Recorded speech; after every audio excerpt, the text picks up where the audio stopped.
প্ৰভু যীশু খ্ৰীষ্টৰ সৰ্বশ্ৰেষ্ঠ নামত আপোনাক অভিবাদন জনাইছোঁ।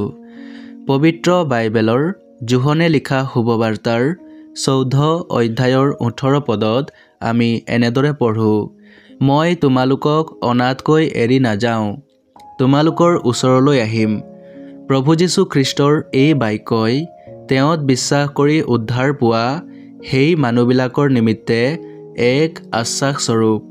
প্ৰভু যীশু খ্ৰীষ্টই এয়াও কৈছে, চোৱা, জগতৰ শেষলৈকে মই সদায় তোমালোকৰ সংগে সংগে আছোঁ।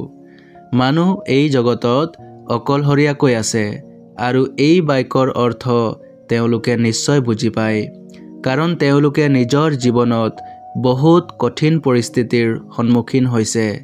কিয়নো এইটোৱে আমাৰ সময় য'ত কাৰোবাৰ সহায় আৰু আশ্বাসৰ প্ৰয়োজন হয়, কিন্তু সকলোৱে আমাক অকলশৰীয়াকৈ এৰি গুচি যায়।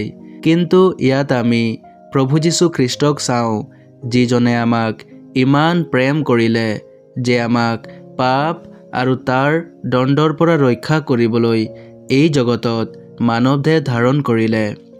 ঈশ্বৰৰ ক্ৰোধ মানুহৰ ওপৰত সিহঁতৰ অধৰ্মৰ কাৰণে প্ৰকাশিত হ'ব, য'ত তেওঁ সিহঁতক অনন্তকালৰ বাবে নৰকত পেলাই দিব।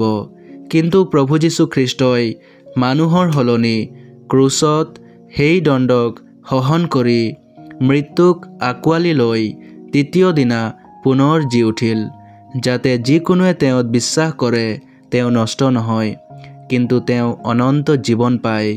প্ৰভুৱে তেওঁক আশ্বাস দিয়ে যে প্ৰভুৱে তেওঁক অনাথকৈ নেৰে।